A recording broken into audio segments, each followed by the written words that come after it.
Hi ಮಕ್ಕಳ, ನಾನಿವತ್ತು ನಿಮಗೆ MCQನ ಸಾಲ್ವ್ ಮಾಡೋದಕ್ಕೆ ಕೆಲವು ಟ್ರಿಕ್ಸ್ಗಳನ್ನು ತಿಳಿಸ್ತಾ ಇದ್ದೀನಿ. ಟ್ರಿಕ್ಸ್ ಅಂತ ಹೇಳಿದ್ರೆ without study, without hard work, without effort MCQನ ಸಾಲ್ವ್ ಮಾಡ್ಬೋದು ಅಂತ ಅಲ್ಲ. ನಿಮಗೆ ಯಾವ ಕ್ವಶನ್ ಕನ್ಫ್ಯೂಸ್ ಆಗಿರುತ್ತೆ, ಹಾಗೆ ಯಾವ ಕ್ವಶನ್ಗೆ ಆನ್ಸರ್ ಗೊತ್ತಿರಲ್ಲ, ಆ ರೀತಿಯಾದ ಕ್ವಶನ್ಸ್ಗೆ ನೀವು ಈ ಟ್ರಿಕ್ಸ್ಗಳನ್ನು ಯೂಸ್ ಮಾಡ್ಬೋದು. Elimination method. ನಿಮ್ಗೆ ಯಾವ ಆನ್ಸರ್ ಇನ್ಕರೆಕ್ಟ್ ಅನ್ಸುತ್ತೆ ಅದನ್ನ ಎಲಿಮಿನೇಟ್ ಮಾಡಿ, ಹಾಗೆ ಉಳಿದಿರೋ ಆನ್ಸರ್ ಅಲ್ಲಿ ಯಾವ್ದು ನಿಮಗೆ ಮೋರ್ ಸೂಟಬಲ್ ಅನ್ಸುತ್ತೆ, ಕರೆಕ್ಟ್ ಅನ್ಸುತ್ತೆ ಅದನ್ನ ಚೂಸ್ ಮಾಡಿ.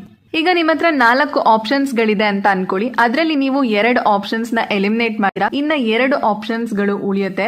ಆ 2 ಆಪ್ಷನ್ಸ್ ಗಳಿಗೂ ಕೂಡ ರೀಸನ್ ಕೊಡಿ. ಯಾಕೆ ಈ ಆನ್ಸರ್ ಕರೆಕ್ಟ್ ಅಂತ ರೀಸನ್ ಕೊಡಿ. ನಿಮಗೆ ಯಾವ ರೀಸನ್ ಮೋರ್ ಸೂಟಬಲ್ ಅನ್ಸುತ್ತೆ, ಹಾಗೆ ಯಾವ ರೀಸನ್ ಕರೆಕ್ಟ್ ಅಂತ ಅನ್ಸುತ್ತೆ ಆ ಆಪ್ಷನ್ ನ ಚೂಸ್ ಮಾಡಿ. ಎಲಿಮಿನೇಷನ್ ಮೆಥಡ್ ತುಂಬಾ ಎಫೆಕ್ಟಿವ್ ಆಗಿರುತ್ತೆ. ನಿಮ್ಗೆ ಕೊಟ್ಟಿರುವಂತ ಆಪ್ಷನ್ಸ್ ಅಲ್ಲಿ ನೀವು ಫಸ್ಟ್ ಇನ್ಕರೆಕ್ಟ್ ಆಪ್ಷನ್ಸ್ ಗಳನ್ನ ಎಲಿಮಿನೇಟ್ ಮಾಡ್ಬಿಟ್ರೆ ಕರೆಕ್ಟ್ ಆನ್ಸರ್ ನ ಹುಡ್ಕೋದು ಈಸಿ ಆಗತ್ತೆ. All of the above R none of the above. All of the above ಅಥವಾ ನನ್ ಆಫ್ ದ ಎಬೋ ಅನ್ನೋ ಆಪ್ಷನ್ ಇರುತ್ತೆ. ಮೋಸ್ಟ್ ಆಫ್ ದ ಟೈಮ್ ಇದೇ ರೈಟ್ ಆನ್ಸರ್ ಆಗಿರೋ ಅಂತ ಚಾನ್ಸಸ್ ಇರುತ್ತೆ. ಸೊ ಯಾವಾಗ ನೀವು ಕ್ವೆಶನ್ ಅಲ್ಲಿ ಆಲ್ ಆಫ್ ದ ಎಬೋ ಹಾಗೆ ನನ್ ಆಫ್ ದ ಎಬೋ ಅನ್ನೋ ಆಪ್ಷನ್ ನೋಡ್ತೀರಾ, ಆಗ ಕೇರ್ಫುಲ್ ಆಗಿ ಒಂದ್ಸಲ ಕ್ವಶನ್ ನ ಓದಿ ಆಪ್ಷನ್ ನ ಚೂಸ್ ಮಾಡಿ. Choose between similar answers. Most of the time MCQ ಯಾವ ರೀತಿಯಾಗಿ ಡಿಸೈನ್ ಮಾಡಿರ್ತಾರೆ ಅಂತ ಹೇಳಿದ್ರೆ, ಕೆಲವೊಂದು ಕ್ವೆಶನ್ಸ್ ಅಲ್ಲಿ 4 ಆಪ್ಷನ್ಸ್ ಇದ್ರೆ ಅದರಲ್ಲಿ 2 ಆಪ್ಷನ್ಸ್ ಸಿಮಿಲರ್ ಆಗಿರುತ್ತೆ. ಆಗ ಈಸಿಯಾಗಿ ನೀವು ಸಿಮಿಲರ್ ಇಲ್ಲದೆ ಇರೋ ಆಪ್ಷನ್ಸ್ ಗಳನ್ನ ಎಲಿಮಿನೇಟ್ ಮಾಡಿ, ಸಿಮಿಲರ್ ಇರೋಂತ ಆಪ್ಷನ್ಸ್ ಗಳ ಮಧ್ಯೆ ಚೂಸ್ ಮಾಡಿ ಕರೆಕ್ಟ್ ಆನ್ಸರ್ ನ ಮಾರ್ಕ್ ಮಾಡಬಹುದು. Option B or option C. Researchers ಗಳ ಪ್ರಕಾರ most of the time option B ಅಥವಾ ಆಪ್ಷನ್ ಸಿ ಅಲ್ಲಿ ರೈಟ್ ಆನ್ಸರ್ಸ್ ಗಳನ್ನ ಇಟ್ಟಿರ್ತಾರೆ. MCQ ಡಿಸೈನ್ ಮಾಡೋರು ಕೆಲವೊಂದ್ಸತಿ majority of the time option A ಅಲ್ಲಿ ರೈಟ್ ಆನ್ಸರ್ ಇಡೋ ಅಂತ ಚಾನ್ಸಸ್ ಇರೋದಿಲ್ಲ. ಆದ್ರಿಂದ ನೀವು ಆನ್ಸರ್ ಗೊತ್ತಿಲ್ಲದೆ ಇರೋಂತ ಕ್ವೆಶನ್ಸ್ ಗಳಿಗೆ ಆಪ್ಷನ್ ಬಿ ಅಥವಾ ಆಪ್ಷನ್ ಸಿ ನ ಚೂಸ್ ಮಾಡಬಹುದು. Answer all questions.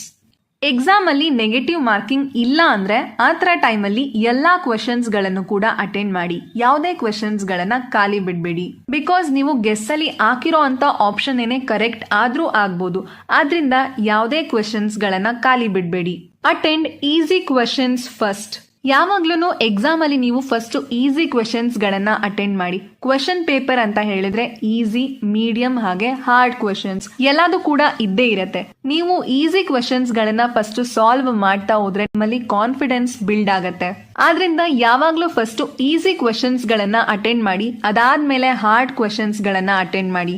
Read questions carefully. Most important thing ಏನು ಅಂದ್ರೆ ನೀವು ಕ್ವೆಶನ್ಸ್ ಗಳನ್ನ ಕರೆಕ್ಟ್ ಆಗಿ ಓದ್ಕೋಬೇಕು. ನೀವು ಕ್ವೆಶನ್ ಅಲ್ಲಿ ಒಂದು ವರ್ಡ್ ಓದೋದನ್ನ ಮಿಸ್ ಮಾಡಿದ್ರು ಕೂಡ ನಿಮ್ಮ ಆನ್ಸರ್ ರಾಂಗ್ ಆಗತ್ತೆ. ಆದ್ರಿಂದ ನೀವು ಫಸ್ಟ್ ಕ್ವೆಶನ್ ನ ಕರೆಕ್ಟ್ ಆಗಿ ಓದಿ, ಆಮೇಲೆ ಅದಕ್ಕೆ ಆನ್ಸರ್ ಮಾಡಿ. Don't waste time on the question you don't know. ನಿಮ್ಗೆ ಗೊತ್ತಿಲ್ಲದೆ ಇರುವಂತ ಕ್ವೆಶನ್ಸ್ ಗಳ ಮೇಲೆ ಜಾಸ್ತಿ ಟೈಮ್ ವೇಸ್ಟ್ ಮಾಡಬೇಡಿ. ಫಸ್ಟ್ ನಿಮ್ಗೆ ಗೊತ್ತಿರುವಂತ ಕ್ವೆಶನ್ಸ್ ಗಳನ್ನ ಅಟೆಂಡ್ ಮಾಡಿ, ಆಮೇಲೆ ಟೈಮ್ ನ ಸೇವ್ ಮಾಡಿಕೊಂಡು ಉಳಿದಿರೋ ಅಂತ ಟೈಮ್ ಅಲ್ಲಿ ನಿಮ್ಗೆ ಯಾವ ಕ್ವೆಶನ್ಸ್ ಗೊತ್ತಿಲ್ಲ ಅದನ್ನ ಸಾಲ್ವ್ ಮಾಡಿ. ಈ ಟ್ರಿಕ್ಸ್ ಗಳನ್ನ ಯೂಸ್ ಮಾಡಿದಾಗ ನಿಮ್ಮ ಆನ್ಸರ್ 100% ಕರೆಕ್ಟ್ ಆಗಿರತ್ತೆ ಅಂತ ಹೇಳೋದಕ್ಕಾಗಲ್ಲ, ಬಟ್ 50% ನಿಮ್ಮ ಆನ್ಸರ್ ಕರೆಕ್ಟ್ ಆಗಿರೋ ಅಂತ ಚಾನ್ಸಸ್ ಇರುತ್ತೆ. So there is no shortcut for hard work. ಮಕ್ಕಳ, ನೀವು ಹಾರ್ಡ್ ವರ್ಕ್ ಮಾಡಿ ಓದ್ಲೇಬೇಕು. ಬಟ್ ಯಾವಾಗ ನಿಮಗೆ ಕ್ವೆಶನ್ಸ್ ಗಳಲ್ಲಿ ಕನ್ಫ್ಯೂಷನ್ ಆಗತ್ತೆ, ಹಾಗೆ ಯಾವ ಕ್ವೆಶನ್ಸ್ ಗಳಿಗೆ ನಿಮ್ಗೆ ಆನ್ಸರ್ ಗೊತ್ತಿರಲ್ಲ ಅಂತ ಕ್ವೆಶನ್ಸ್ ಗಳಿಗೆ ಈ ಟ್ರಿಕ್ಸ್ ಗಳನ್ನ ನೀವು ಯೂಸ್ ಮಾಡಿ.